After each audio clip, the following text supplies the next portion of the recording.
अच्छा, आप लोगों ने सबसे ज़्यादा जो फोकस करना है ना चीज़ों को, वो क्योंकि आपकी बुक नहीं है मिड के लिए, तो आप लोगों ने ज़्यादा चीज़ें वो फोकस करनी है जो हमने पढ़ी हैं क्लास के अंदर। ठीक है। और क्लास के अंदर जो पढ़ी हैं और उनसे रेलेवेंट चीज़ें हैं, जैसे कि हमने सीएसएस के बारे में देखा है, तो सीएसएस की बहुत सारी ऐसी प्रॉपर्टीज़ हैं जो कि हमने सारी एट्रीब्यूट्स की वैल्यूज़ को जो है ना वो अप्लाई करके नहीं देखा होगा। लेकिन मैं एक्सपेक्ट करूँगा कि आपने उसको एक्सप्लोर किया होगा, कि कौन-कौन सी वैल्यूज़ जो है ना वो उसमें आप यूज़ कर सकते हैं। जैसे फॉर एग्ज़ाम्पल डिस्प्ले नन है, तो डिस्प्ले नन क्या करेगा? अ, डिस्प्ले ब्लॉक है, तो डिस्प्ले ब्लॉक क्या करेगा? ये सिर्फ़ एक एग्ज़ाम्पल है। तो आपको इन चीज़ों का पता होना चाहिए। आपने इनको जो है ना खुद से एनालाइज़ किया हो, अपने एंड पे। जब भी कोई भी आपने 3 असाइनमेंट्स आप जमा करवा चुके हैं, तीनों असाइनमेंट्स में डिफरेंट चीज़ें थी, जावास्क्रिप्ट के हवाले से, एचटीएमएल के हवाले से, सीएसएस के हवाले से। तो आप लोगों के जो कोड हैं, जो आपने असाइनमेंट्स में जमा भी करवाए हैं, उसमें आपने एक्सटेंसिवली कुछ और चीज़ें भी यूज़ की हैं जो कि हमने अपने क्लासेस के अंदर कवर नहीं किया जिनको। तो इसका मतलब है कि आप लोग और चीज़ें एक्सप्लोर कर रहे हैं। तो मैं एक्सपेक्ट भी करता हूँ कि आप लोग देखें, क्योंकि ये लिमिटेड नहीं है। जो आपका ये सब्जेक्ट है वो किसी जगह पे भी इसकी कोई लिमिट्स नहीं है। तो जितना आप सीखते जाएंगे इसके अंदर, उतना आप क्या है कि चीज़ों को अच्छे से यूज़ करना जान लेंगे। आपके पास डिफरेंट ऑप्शंस होंगी कि आप उनको किस तरह से यूज़ कर सकते हैं, वंस आपको ये पता हो कि ये काम हो सकता है इसके अंदर।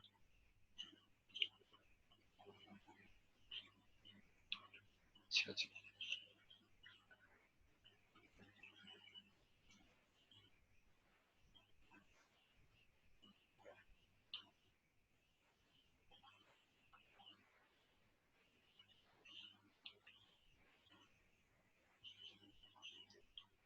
ये सबसे पहले ये कि जैसे कि अभी एक्सप्लेन कर रहा था मैं कि बूटस्ट्रैप के अंदर क्या होगा इस एग्जांपल के केस में,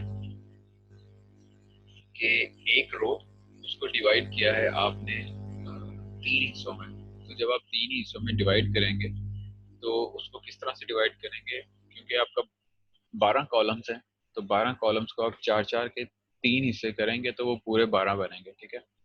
अगर आप यहाँ पे इस तरह से कर देंगे कि 4 4 और 6, तो क्या होगा कि आपका जो आपकी जो वेब है वो रिस्पॉन्सिव तो रहेगी, उसमें ये नहीं है कि वो रिस्पॉन्सिव नहीं रहेगी, क्योंकि जब भी आप जो भी यूज़ करेंगे उसके अकॉर्डिंग, क्योंकि एक लाइब्रेरी है जो कि आपको प्री डिफाइंड उसकी विड्थ देती जाएगी। ठीक है, परसेंटेज में। तो होगा क्या कि आपका जो व्यू है, जो आपकी लुक है वेब की, वो डिफरेंट होती जाएगी, वो अब नॉर्मल होती जाएगी, वो आपको नॉर्मल नज़र नहीं आएगी, क्योंकि आपने रूल्स को फॉलो नहीं किया कि 4 4 और 6 को अगर ऐड करते हैं तो आप, तो ये 14 बनता है, 14 कॉलम्स बन जाते हैं। ठीक है। हालांकि बूटस्ट्रैप आपको प्रोवाइड करता है 12 कॉलम्स। तो आपको उसी इन लिमिटेशंस को यूज़ करते हुए आपने इन चीज़ों को देखना है। ठीक है।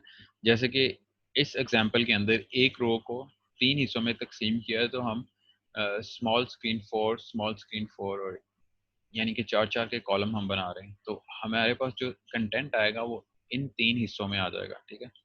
यानी कि हम इन 3 हिस्सों में डिफरेंट चीज़ें अपनी जो है पुट अप कर सकते हैं, और स्क्रीन साइज के अकॉर्डिंग क्या करेंगी, ये अपने आप को अलाइन करती रहेंगी। ठीक है। तो ऑलमोस्ट मेरा ड्रीमवीवर ओपन हो गया है, तो मैं आपसे स्क्रीन शेयर करता हूँ और इन चीज़ों को प्रैक्टिस करते हैं, देखते हैं कि ये हमें किस तरह से नज़र आ रही है। न्यू फाइल करते हैं। हमारी HTML की फाइल ही होगी।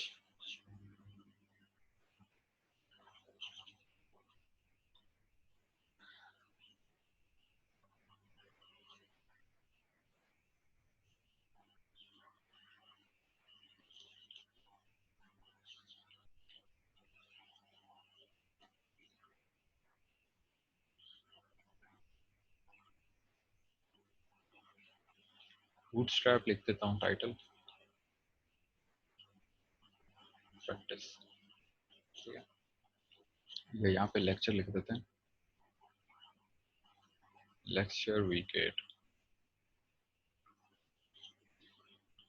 ठीक है। और हमें क्या करना होता है, और हमें ये करना होता है कि इस फाइल को हम पहले सेव कर लें।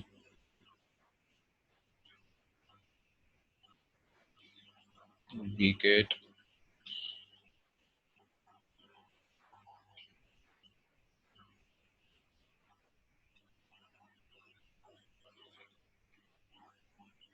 यहाँ पे इंडेक्स की फाइल बना देते हैं .html,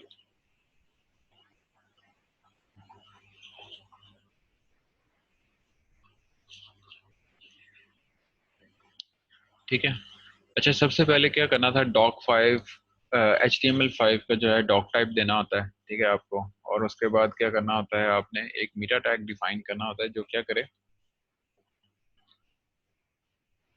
जो बेसिकली ये बताए, अभी हम उसको डिफाइन नहीं करते हैं, अभी हम इसको सिंपली ब्राउज करके देखते हैं सेव करने के बाद। और मीटा टैग को भी बाद में डिफाइन करते हैं ताकि हम पहले एक सिंपल वेब जो है उसको देख लें।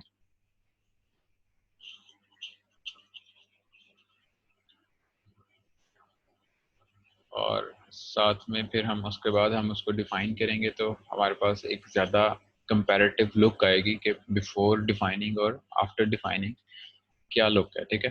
तो हम यहाँ पे एक सिंपल लेआउट सा क्रिएट करते हैं, जिसमें क्या होगा कि हम अपनी अपनी जो वेब है उसको डिवाइड करते हैं, ठीक है।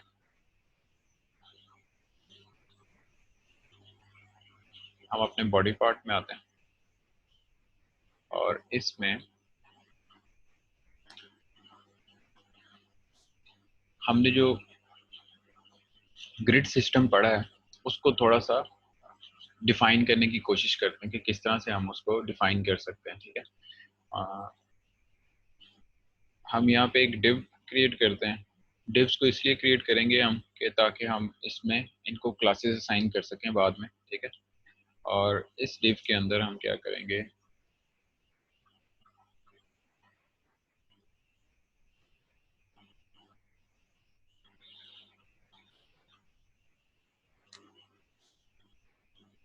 अच्छा जी, क्लास,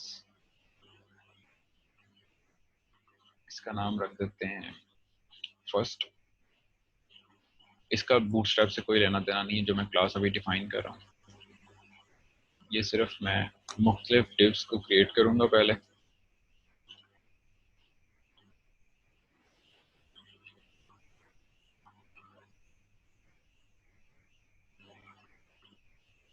ठीक है। और ये फिर सेकंड एंड देन थर्ड।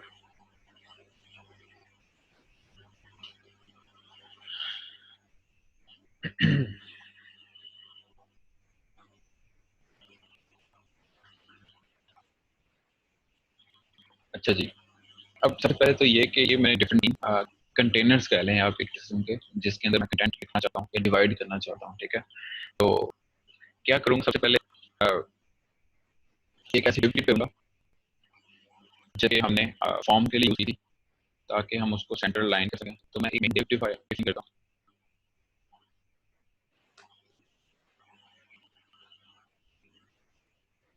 और बाकी डिव्स को क्या करते हैं उसमें प्लेस कर देते हैं।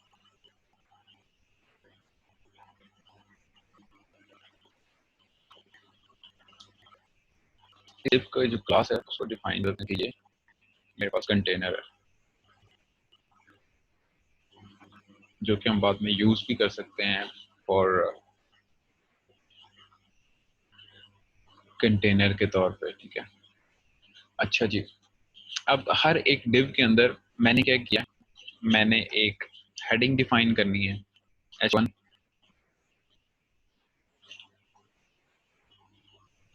हेडिंग 1, ठीक है। और साथ में मैं उसका कंटेंट डिफाइन करना तो मैं p टैग यूज कर लेता हूँ। तो इसमें हम लिख देते हैं दिस इज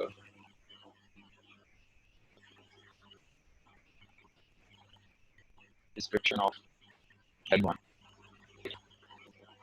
मुझे सिर्फ ये दो चीज़ें इसके अंदर डिफाइन करनी है।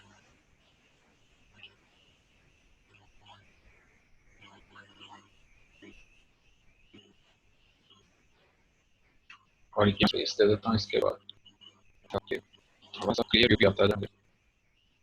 और यही सेम चीज़ रिपीट करनी है अपने सेकंड के अंदर भी और थर्ड के अंदर भी। और इसको मैं हेडिंग 2 करूँगा और ये मेरी डिस्क्रिप्शन है हेडिंग 2 की। इसी तरह ये मेरी हेडिंग 3 है।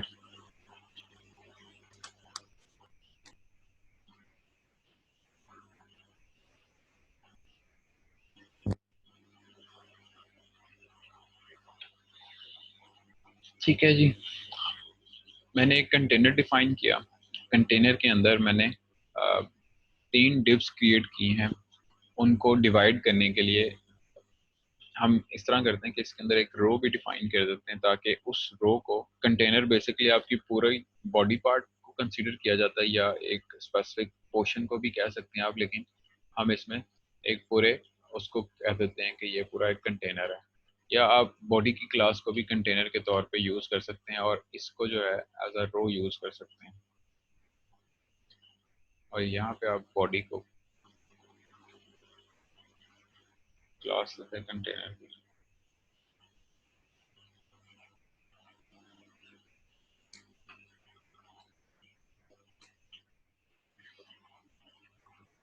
ठीक है, अभी क्या हो रहा है कि आपने डिफाइन किया एक कंटेनर, वो है बॉडी आपकी। ठीक है, उसके अंदर आपने एक रो डिफाइन कर दी है। मे बी ये रो जो है वो आपकी हाफ ऑफ द स्क्रीन जो है ऑक्यूपाई कर रही है, और उस हाफ ऑफ द स्क्रीन को आपने फर्दर डिवाइड किया है 3 हिस्सों में, जो कि ये 3 हिस्से हैं। ठीक है, इसको मैं सेव करता हूँ और इसका व्यू देखते हैं। पहले तो हमारे पास किस तरह की लुक आ रही है।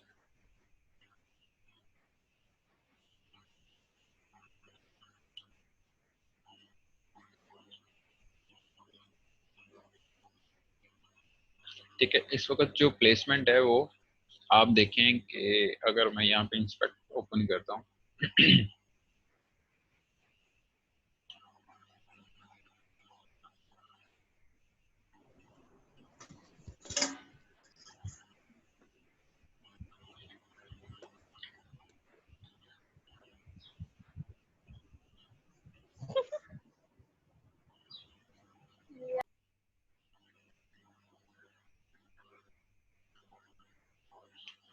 ठीक है, मैंने इंस्पेक्ट ओपन किया और उसमें आप देखें कि आप इस वक्त, क्योंकि आपने कोई CSS डिफाइन नहीं की, कोई बूटस्ट्रैप की CDN इन्वॉल्व नहीं की, इंक्लूड नहीं की, तो आपके जितने भी एलिमेंट्स हैं आपकी वो पूरी पूरी विड्थ जो है वो उसको ऑक्यूपाई कर रहे हैं। ठीक है, अगर इसको मैं मोबाइल डिवाइस के लिए यूज़ करता हूँ, ये यहाँ पे आपके इंस्पेक्ट क्रोम के अंदर बेसिकली आप यूज़ कर सकते हैं इसको मोबाइल डिवाइस के लिए भी देखने के लिए। ठीक है, तो आप देखें कि आपका जो कंटेंट है वो एज इट इज़ ही है, वो उतनी ही विड्थ ले रहा है, लेकिन क्या है कि उसका जो साइज है स्मॉल हो गया। ठीक है, बड़ी स्क्रीन के ऊपर आपको हेडिंग्स भी बड़ी नज़र आ रही थी, और आपको जो कंटेंट था डिस्क्रिप्शन पार्ट वो भी आपको बड़ा नज़र आ रहा था। ठीक है, इसको मैं यहाँ से बंद कर दूँ। तो क्या है कि आपके पास ये पूरी पूरी विड्थ जो है ऑक्यूपाई कर रहे हैं हेडिंग 1, हेडिंग 2, हेडिंग 4। सिंपली हुआ क्या है कि आपकी वो जो स्क्रीन थी वो ऑटोमेटिकली कंप्रेस हो गई है। अब जिस तरह से मैं इसका साइज जो है वो इंक्रीज करता हूँ स्क्रीन का, आप देखें कि आपकी जो हेडिंग 1, हेडिंग 3 तक जो कंटेंट पार्ट है, टेक्स्ट पार्ट है, वो क्या कर रहा है कि अपने आप को एक्सपैंड कर रहा है। ठीक है, तो बेसिकली ये मेन इशू है जो कि बूटस्ट्रैप ने भी सॉल्व किया है। उससे ये है कि आपका जो कंटेंट साइज है वो भी इतना छोटा नहीं होता। आप यहाँ पे डिफरेंट स्क्रीन साइजेस को चूज़ कर सकते हैं, डिफरेंट मोबाइल फ़ोन्स की स्क्रीन साइजेस को भी चूज़ कर सकते हैं। ठीक है, जो प्री डिफाइंड है कि पिक्सल 2 के लिए कौन सी मोबाइल स्क्रीन साइज है, तो उसके अकॉर्डिंग आप डेवलपमेंट के दौरान ये चीज़ें चेक कर सकते हैं कि आपकी जो आपका जो पेज है वो किस तरह से व्यू करेगा। ठीक है, तो इसको भी मैं यहाँ से क्लोज करता हूँ। तो इसको अब हम यूज़ करते हैं, हमारी बूटस्ट्रैप यहाँ पे यूज़ करते हैं। सॉरी, अभी हम सबसे पहले डिफाइन करते हैं इसका मीटा टैग,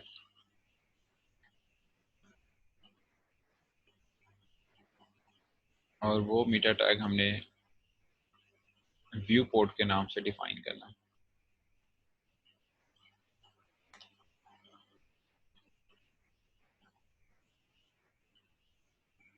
मीटा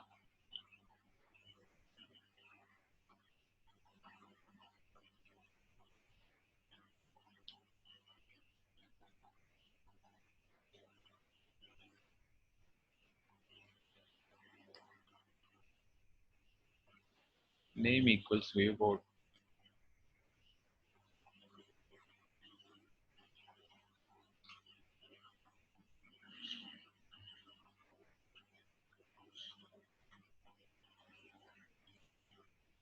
और इसका जो कंटेंट है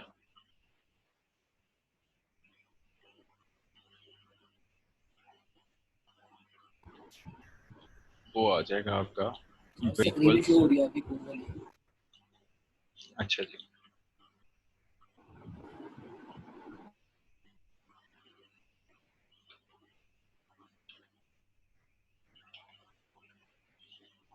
ठीक है, ये मीटा टैग मैं डिफाइन कर रहा हूँ अभी with the name of view port, ठीक है। और उसका जो कंटेंट है वो आपके पास आ जाएगा विड्थ इक्वल्स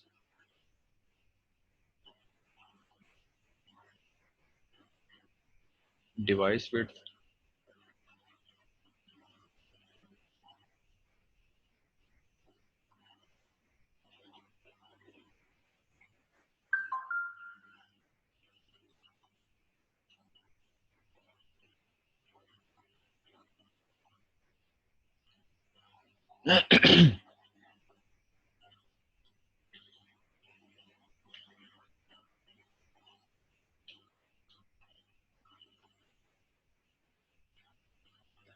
ठीक है। और लास्ट पे मीटा टैग को क्लोज कर देते हैं। ये आपका मीटा टैग जो है वो व्यू पोर्ट आपका बेसिकली डिफाइन कर रहा है मोबाइल डिवाइस के लिए, ठीक है। या आप कह सकते हैं कि आपने ब्राउज़र को बताना है कि आपका जो वेब पेज है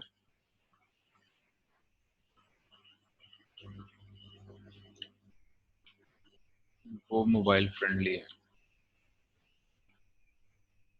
अच्छा, इसका रिजल्ट देखते हैं। सिर्फ इस मीटा टैग को डिफाइन करने से हमारे ब्राउज़र के एंड पे क्या चेंज आता है, ठीक है।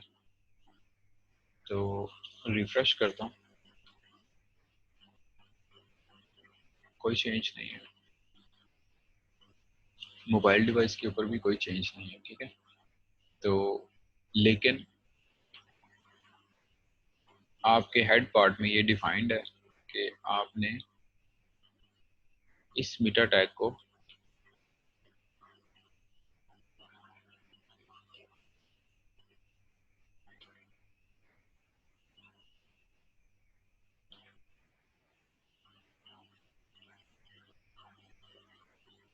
डिफाइन किया है। वापस आते हैं अपने कोड पार्ट में।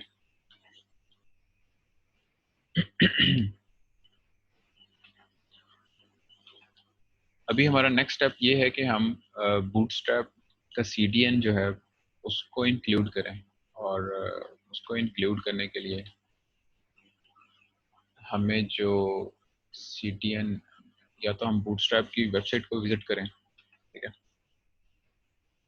वो बेसिकली है हमारे पास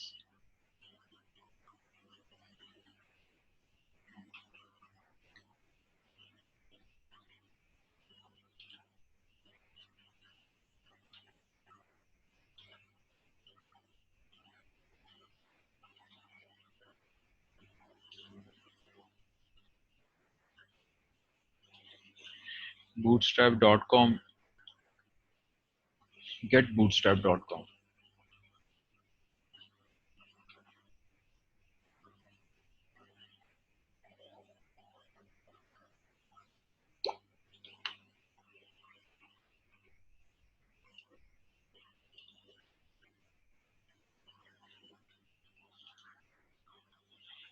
ठीक है, आप डाउनलोड कर सकते हैं यहाँ से और इसकी डॉक्यूमेंटेशन को रीड आउट कर सकते हैं।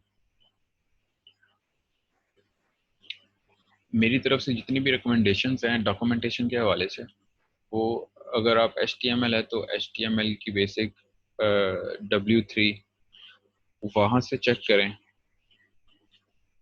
और CSS की भी बेसिक इसी तरह से ही है, और जितने भी jQuery से रिलेटेड डॉक्यूमेंटेशन आपने देखनी है तो वो आपने jQuery की वेबसाइट से देखनी है, और जावास्क्रिप्ट की भी वेबसाइट अवेलेबल है, और साथ ही में क्या है, ये बूटस्ट्रैप की भी वेबसाइट अवेलेबल है जहाँ से आप क्या यूज़ कर सकते हैं, उसकी पूरी डॉक्यूमेंटेशन को देख सकते हैं कि कौन सी चीज़ आपने लेआउट को चूज़ करना है, तो लेआउट में क्या क्या चीज़ें हैं जो कि आप देख सकते हैं। ठीक है, तो सबसे पहले हम इंट्रोडक्शन पार्ट देख रहे हैं, तो ये बेसिक विद आपको CDN प्रोवाइड कर रहा है। ठीक है, तो यहाँ से आप CDN जो है वो कॉपी कर सकते हैं। ठीक है, copy paste the style sheet in the head part. तो आप ये जो लिंक है ये आप कॉपी कर सकते हैं यहाँ से और अपनी फाइल के अंदर पेस्ट कर सकते हैं। ठीक है, साथ में एक्स्ट्रा भी कंपोनेंट्स हैं जावास्क्रिप्ट के, अगर आप वो भी इंक्लूड करना चाहते हैं, आप वो भी इन्वॉल्व कर रहे हैं अपनी पेज के अंदर, तो आप वो भी जो है यहाँ से इनकी लाइब्रेरी जो कि बूटस्ट्रैप के साथ इनकॉर्पोरेटेड है, तो वो भी आप उसकी CDNs भी ले सकते हैं। ठीक है, हम वापस आते हैं अपनी फाइल के अंदर और वहाँ पे इसको पेस्ट करते हैं और फिर यूज़ करके देखते हैं कि ठीक है जी, यहाँ पे मैं सिंपली पेस्ट कर देता हूँ और सेव कर देता हूँ। ठीक है, और साथ में ये करते हैं कि हमने जो इनकी क्लासेस डिफाइन की हैं, इसके साथ हमारी जो बेसिक हमने SM की क्लासेस अभी देखी हैं, SM4, वो क्लास हमने देखी है कॉलम डैश SM-4। हमने ये क्लास अपनी PPT के अंदर देखी थी कि ये डिवाइड कर रही है आपकी पूरी रो को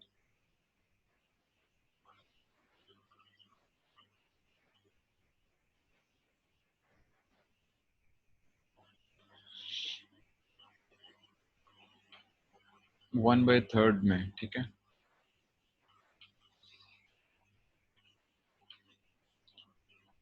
अच्छा मेरे पास थोड़ा सा PC मेरा स्लो होता है, इस वजह से जब मैं कर्सर को मूव कर रहा हूँ या टैप कर रहा हूँ बटन के ऊपर, तो वो समटाइम्स जिस लोकेशन पे उसको लेके जाना होता है वो उससे भी आगे पीछे हो जाता है। अच्छा जी, हमने क्या किया है, हमने एक तो मीटर टैग डिफाइन कर दिया व्यू पोर्ट का। ठीक है, दूसरा हमने CDN जो है स्टाइल शीट जो बूटस्ट्रैप किया है वो इंक्लूड कर लिया, और साथ में हमने अपने डिव्स को बता दिया है कि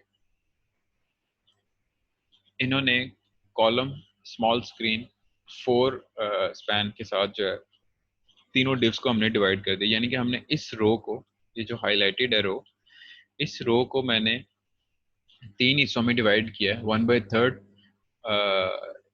इस क्लास को नाम देके। ठीक है, सिंपली हमें क्या करना होता है बूटस्ट्रैप के अंदर, हमें सिर्फ क्लासेस या आईडीज डिफाइन करनी होती हैं जो कि ऑलरेडी इस बूटस्ट्रैप, देखें जब मैंने इसको इंक्लूड किया है तो साथ में ये बूटस्ट्रैप की जो कंप्रेस्ड फाइल है ये अटैच हो गई है। ठीक है, ये क्योंकि ऑनलाइन है तो हो सकता है कि हमें थोड़ा टाइम लगे इसको व्यू करते हुए।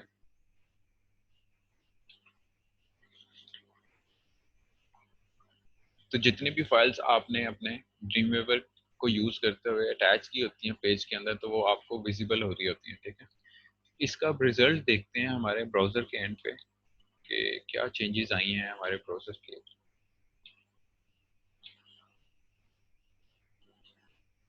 सबसे पहले तो इसको मैं ख़त्म करता हूँ और फिर रिफ्रेश करता हूँ। ठीक है,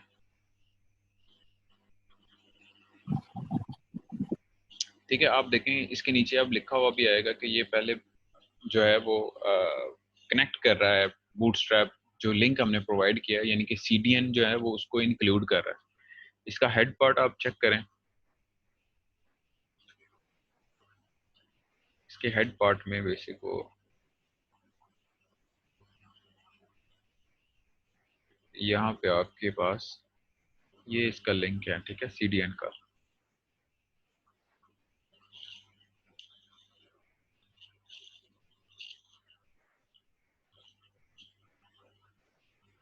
आप देखें कि सिंपली कॉलम SM4 डिफाइन करने से आपका जो कंटेंट था, जो पहले फुल विड्थ जो है ऑक्यूपाई कर रहा था और थोड़ा सा अजीब सा नज़र आ रहा था, वन आफ्टर अनदर आपको हेडिंग नज़र आ रही थी, वो क्या हो गया, वो अरेंज हो गया। ठीक है, अरेंज हो गया, किस तरह से अरेंज हो गया जी, कि वो 3 हिस्सों में आपकी जो विड्थ है टोटल रो की, ठीक है, लेकिन इसका फिक्स साइज ले रहा है, वो है 1140।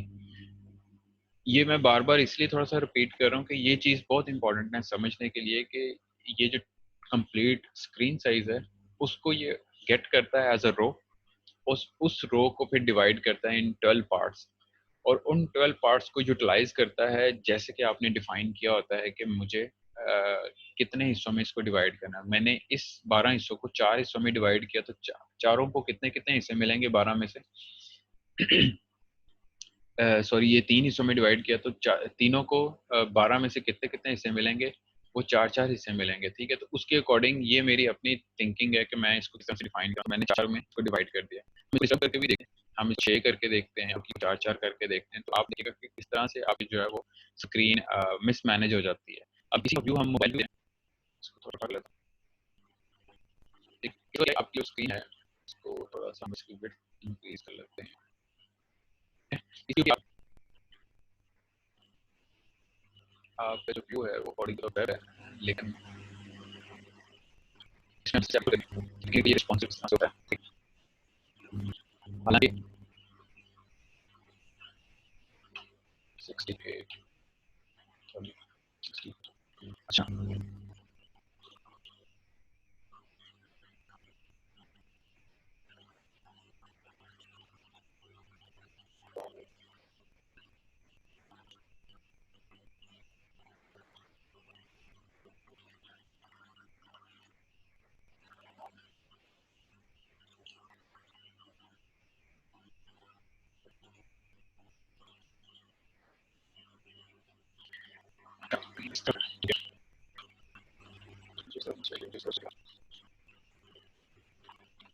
मैं ये जैसे आपकी स्क्रीन साइज डिक्रीज होती है, तो क्या है कि आपका जो कंटेंट है रिस्पॉन्सिव नहीं है, तो मैं फोन के ऊपर इसको यूज किया जाए तो आपको बता दे या ऐसा कुछ में लिखना बाकी है, तो फिर वक्त क्या है कि आपकी बूटस्ट्रैप ने आपकी स्पेस को मैनेज तरीके से मैनेज कर दिया है। ठीक है, तो हम वापस आते हैं कोड पार्ट में, और कोड पार्ट में इसको लास्ट को 6 कर देते हैं। ठीक है, अब मेरे पास ये जो रो है वो डिवाइड होनी है 12 पार्ट्स के अंदर। ठीक है, लेकिन मैंने जो 3 डिविजन इसकी की हुई हैं वो मैंने कर दी हैं, एक को 4 हिस्से दे दिए हैं, दूसरे को भी 4 हिस्से दे दिए हैं, और तीसरे को 6 हिस्से दे दिए हैं। तो हम देखते हैं कि ये 4 4 और 6 बनते हैं 14। और वापस आते हैं ब्राउजर एंड पे, इसको सेव करता हूँ मैं,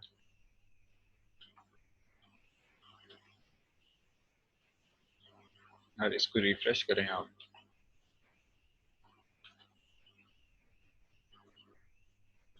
ये मैं ख़त्म कर देता हूँ। तो आप देखें कि वो जो स्पेस एलोकेटेड है 12 हिस्सों की, वो अब आपका जो वेब आपके अकॉर्डिंग नज़र आना चाहिए वैसा आपको नज़र नहीं आ रहा। आप चाह रहे थे कि एक ही रो को आप डिवाइड करते डिफरेंट पार्ट्स में, तो इसलिए आपको ये ज़रूर याद रखना है कि ये जो टोटल एक रो है आपकी जो विड्थ है वो 12 हिस्सों में डिवाइड होती है। ठीक है, तो अगर मैं इसको 4 पे वापस ले जाता हूँ, ठीक है, और इसी तरह इस चीज़ को कॉपी करता हूँ और यहाँ पे मैं पेस्ट कर देता हूँ, इसको मैं यहाँ से क्लोज कर देता हूँ, और इस डिव को मैं 4 और इसको मैं 8 दे देता हूँ। ये डिफरेंट क्या है, डिफरेंट डायमेंशन है कि आप उसी रो को डिवाइड कर सकते हैं 2 हिस्सों में, 4 और 8 के साथ। ठीक है, इसको सेव करते हैं और वापस आते हैं हमारे ब्राउजर एंड पे।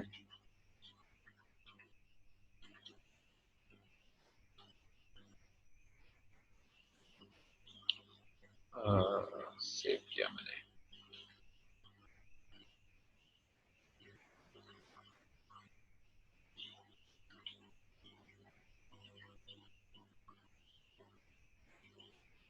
इसको इंस्पेक्ट करें तो आपके पास जो स्पेस अवेलेबल होगी वो पूरे ऊपर वाले दो की इकट्ठी अवेलेबल होगी, ठीक है।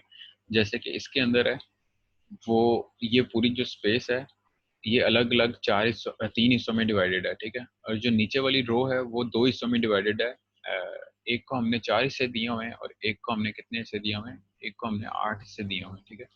इसको बाद में हम अपने CSS के अंदर भी मैनेज करते हैं कि हमने कहाँ पे इसको दिखाना है। जैसे कि इसको सेंटर लाइन होना चाहिए था तो वो ज़्यादा आपको व्यू अच्छा देता। तो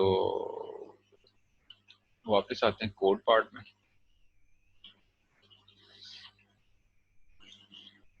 और यहाँ पे CSS आप डिफाइन कर सकते हैं।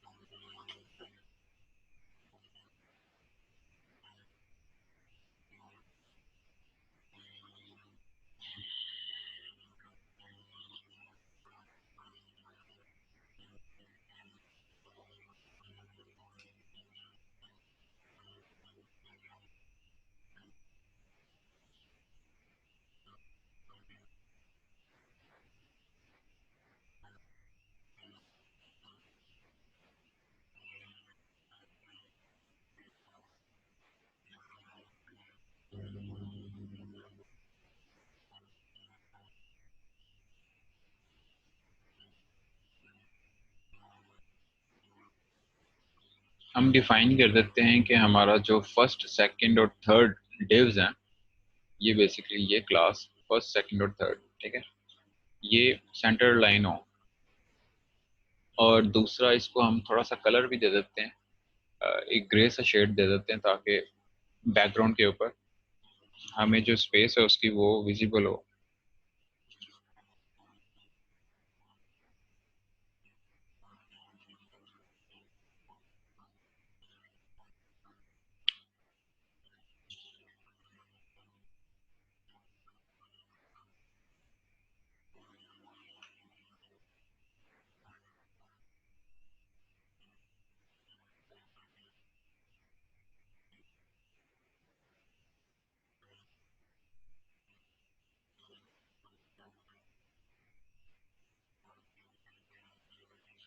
सेव करता हूँ और वापस ब्राउजर साइड पे आता हूँ